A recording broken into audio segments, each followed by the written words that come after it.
All right, tell me about it. 1959 Track Rabbit Go-Kart. This was the first, like, go-kart to race. This is the real deal. And I'm just assuming at one point you were the coolest kid on the block. I'm here at the pawn shop today to sell my 1959 Track Rabbit Go-Kart. A friend of mine that passed away had it in a basement, and the sister invited me over to pick through some things, and that was down there. I thought it was really unique. You just don't see them. I'm looking for $1,400 today. This is pretty amazing. This was a serious machine right here. All the technology that started coming out in the 1950s, it was pretty incredible. The small engines started getting a lot more horsepower. I mean, this thing's got like 2 or 3 horsepower in it. Yes. You know, some guy said, like, I could put one of these things in a little car and we can cruise it around and go fast. So in the 1950s, racing go-karts started to become popular to the point where there was multiple manufacturers of go-karts and there was leagues that were popping up all around the country, and it became a really big sport. And I'm pretty sure this is the most expensive model, right? This was $289. Which is... 1959 was a lot of money. This was the top of the line. This was it. Is the motor in there? Yes, it is. Does it run? No, it doesn't. Does it turn over? Yes, it has spark and compression. I just never went through it. Okay. Those old motors, they have spark, they have compression, they will run. Yeah. You have something really cool here. I mean, mind you, it needs a lot of work. How much you want for it? I was looking to get $1,400 for it today. Okay. I have a buddy of mine that can make this thing look beautiful, make it look brand new. I just don't know how much. Okay. Okay. So let me give him a call, get him down here. He'll take a look at it, and then we'll figure out something after that. Sounds like a plan. All right. I have no problem having the expert come in and take a look at this thing because I think he's going to fall in love with it too. That's friggin' cool. Yeah, I like it. Track Rabbit.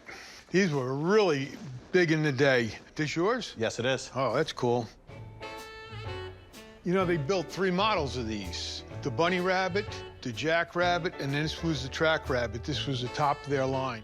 Track Rabbit was a really cool go-kart because it had a body. Most go-karts didn't have it. It was just a steel frame, tubular, some sheet metal, and you just sat on it. But the Track Rabbit, the body, the number, it just gave you the whole race car feeling. Yep. That's the original motor. Yes, it is. 2.5 horsepower Lawson. You got compression, so all you need is fuel and spark, and this thing should run. So what all has to be done to it to get it back on the track? All right, we'd have to clean the carburetor, clean the gas tank. All right. It's missing the jack shaft, which runs the wheel. Clutch is there, the wheels are there, everything else looks pretty good. Okay. Condition-wise, it really is nice. I see a few issues, a few things missing, but the major parts are there, and it's great. So how much is this thing worth? This is collectible because it's very rare. Done correctly, done nice, starting at $5,000 and up. Okay. And like this? You should be happy if you walked home with it for $800. Okay.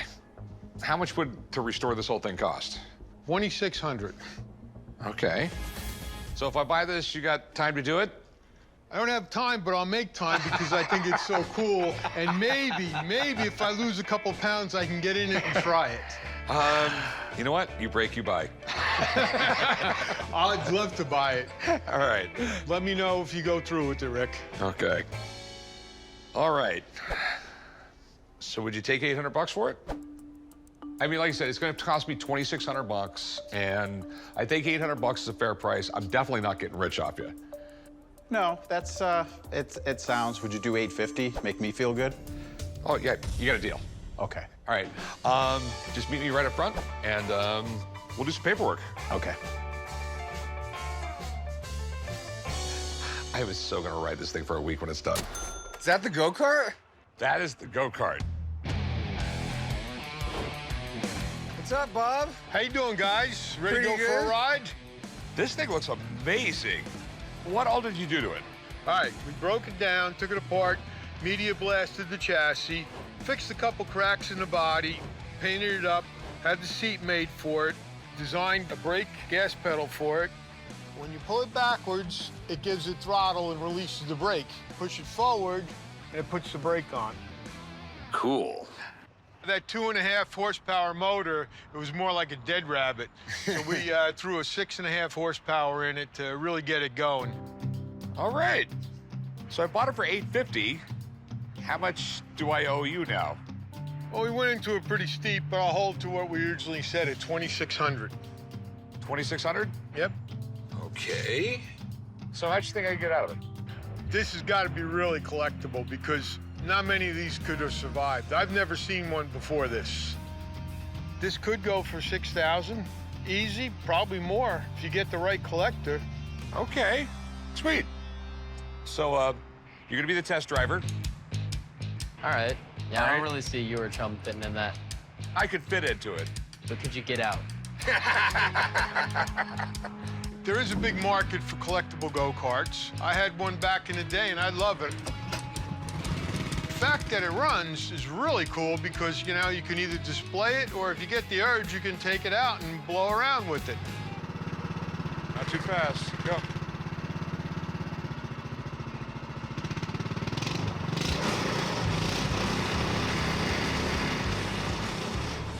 There we go, ride that wall, Jake. Here we go, here we go. This will be the last right turn of the course before he finishes the race, and he is in first place! Woo! All right, we have a winner, first Good ride. place. Jake Harrison. Woo! So what'd you think? No, this was really fun. I definitely do this again. Well, Jake, you know the real reason he brought us is so that we could load this in the truck, so I guess we'll get to it. Do the flag. Me and Bob will go have lunch. You guys go to work. Order us some chicken wings, buying? we'll be there. Yeah, I'll buy it. Do you know how to start this thing? I'm just gonna push it. All right. Dude, you could get out and help me. Nah, I think I'm fine right here. I had a customer bring me in a 1961 Fender Precision bass in pretty rough shape. We invited Mike Ball, a local guitar expert, to our event here in Seattle. I bought the guitar for $2,000, and Mike thinks it will cost about $1,000 to restore. All right, let's see where they're at with this Fender here. Hey, Corey, nice to see you again. So this is Ben. He's our top vintage guitar restoration expert. Hey, Corey, nice to meet you. Nice to meet you too. I know I asked you guys to do a whole lot in a whole little bit of time, but how's that Fender doing? Well, we have some positives and we have some not so pleasant surprises, and Ben's going to walk you through exactly what we're finding. Initially, we ran into a problem with this truss rod here at the end of the neck. It was seized and not operating. Without the truss rod's ability to put some tension on the neck to counteract the string tension, everything else we do is for naught. But we were able to heat it up and get it out of there, so it is functioning now, and we are pretty confident in the integrity of this neck. All right, awesome. What else we got? The bridge for the instrument here, as you can see, it's super rusty. The adjustment screws for both height and length are just completely rusted and seized. So normally we soak this in a bolt breaker type material for a week or so in hopes that we can get the frozen screws to loosen up.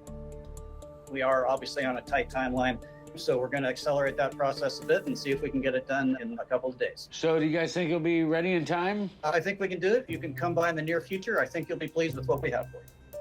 All right, that's awesome. I'd love to sit here and chat, but you guys got a lot of work to do. All right, take care.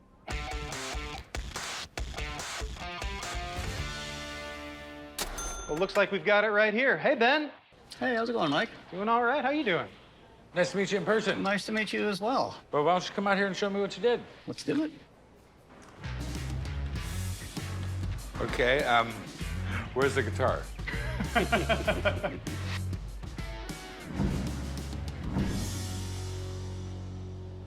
I mean, would you just rebuild an entire guitar, or? Did what we could on the timeline, and I think it turned out pretty well. I'm blown away. Well, we had three kind of primary challenges in getting this 1960 P bass back on the road. Hardware spent time in our ultrasonic cleaner, got them all operational again. Secondly, we looked to the electronics. When we first got this, no electronics function whatsoever, and we were able to save all the original electronics in here, so we didn't have to replace anything at all, and rewire it properly per Fender specs from the era. And this is my favorite portion of the program, is the cosmetics. This one had decades of grime and filth on it, which we were able to buff off and detail it so that it shows off in its best light and still preserves its original patina.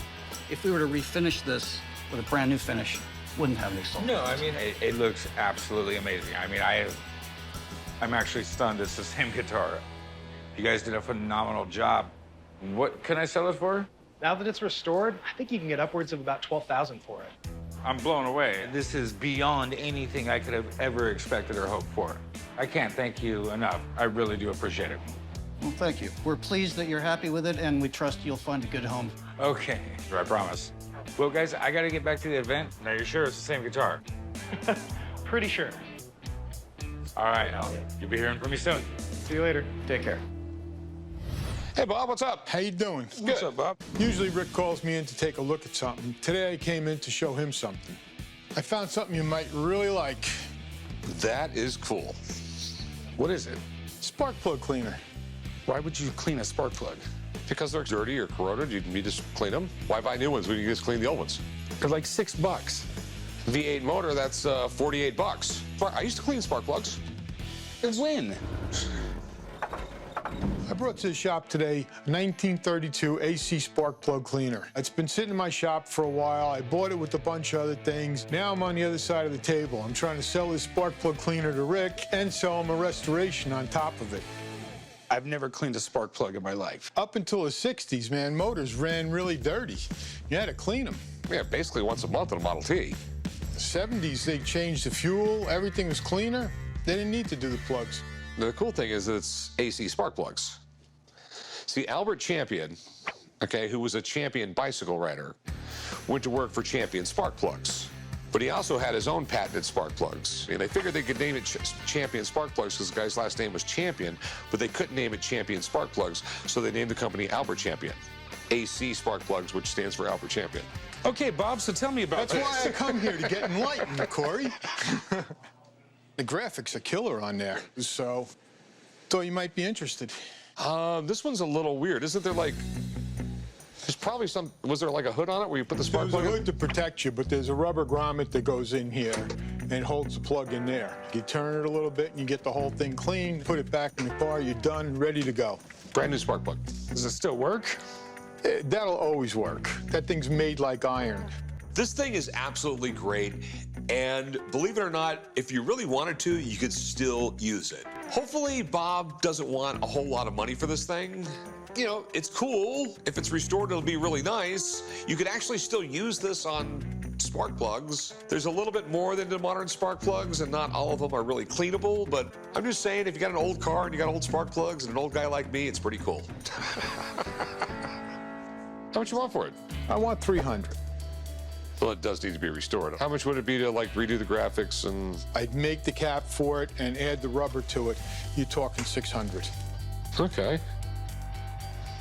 All right, so I'll give you 250. Done deal.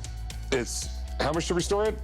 600, 250 for the piece. You're talking 850. 850. This thing will be completely restored and it'll look really super cool. Look great. All right, sweet.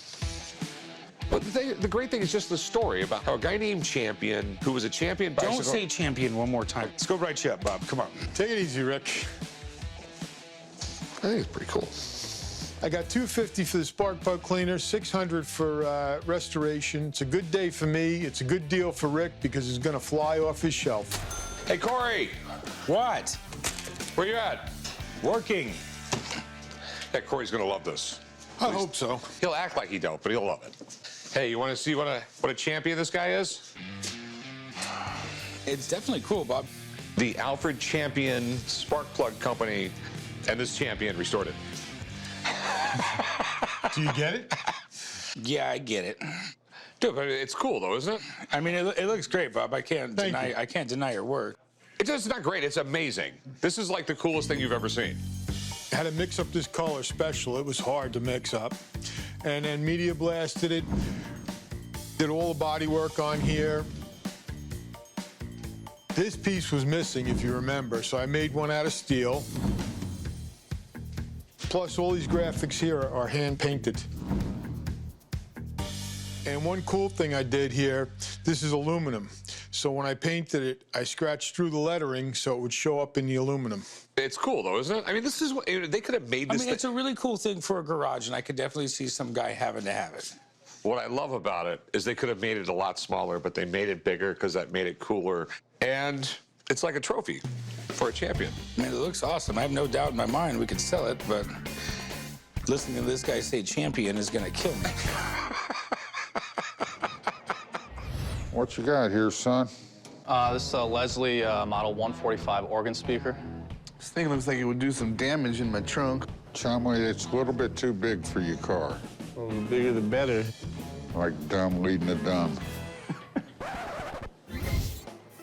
I'm coming down to the pawn shop today to try and sell my Leslie Model 145 organ speaker. The reason I'm looking to sell it today is because I don't have any place to put it, and I just want to get rid of it. I plan on asking $500, but I'd be happy if I got about $200 for it. I know it's from the early '60s, so I think it might be worth some money. Where'd you acquire this at, son? I buy storage lockers, and this was in the back, covered in dust. Yeah, well, it's old enough. Yeah. They're very loud speakers. They were set up for organs. Leslie's been around since the 40s. This is probably the 60s at the latest. These Leslie speakers are cool. They were built for organs, but they had other uses too. Does it work? I'm not really sure. I don't have the power cord for it, but you can see that it's free moving. Do you know why that spins? It makes the sound reverberate more. If this thing's working properly and you hooked it up, it would vibrate these walls. Awesome.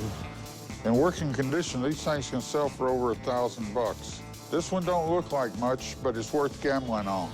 So what are you wanting to do with it, son? I'd like to sell it. And what are you trying to acquire out of it? I was thinking about $500. Look, it's a pig in the poke. I don't know if it works. I don't know if it will work. It might cost more to get it refurbished than what it's worth. Well, why don't you throw me a number? I'd be about $200. How about $400? I mean, I'm not going over 200 on this guy. all right, 200.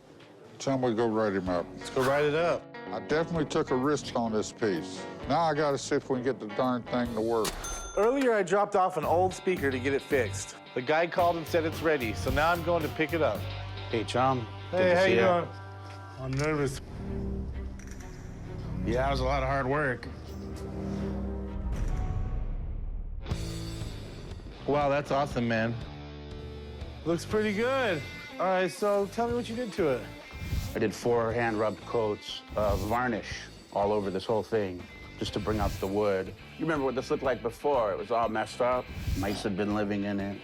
I went through and varnished the entire inside, rebuilt everything. Both of the motors that spin it were frozen up from mice pooping on them over the years. So I took them apart and re-oiled them, and they all came back to life, perfect working. And then rebuilt all the bearings on all the moving parts. I built a whole new tube preamp. The original speaker was in it, real rare, real top of the line. You can't buy a speaker that sounds that good anymore.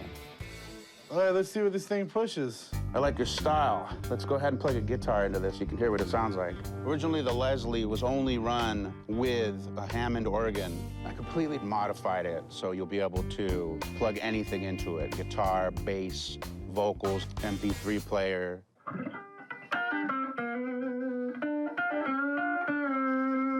That's just the amplifier, just to let you listen to it before we turn on the tremulant controls. Now, this is what makes the speaker so cool. I added a foot switch to be able to turn on and off.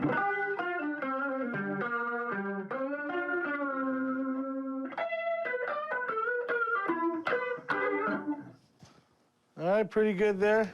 I can't believe this is even the same speaker. It's awesome. I just hope it doesn't cost too much. All right, well, how much did it cost? For all the work, that includes the motors, the tube preamp, and all the refinishing. I ended up just charging you $600. Okay, so I'm 200 into the amp, 600 into the work. That's 800 bucks total. You think it leaves room for a profit? When these are modified for guitar, there are more people is after something like this. So you end up with a broader market. These are actually going for about $2,000. Sweet. Thanks, man. You did a good job. All right, Chum. Let's load this thing up. This speaker's a score. The old man's gonna be psyched that he took a gamble and won.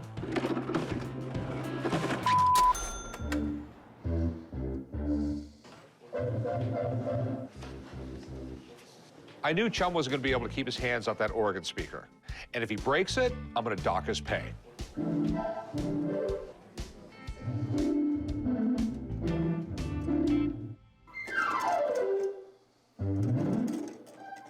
You got to be kidding me.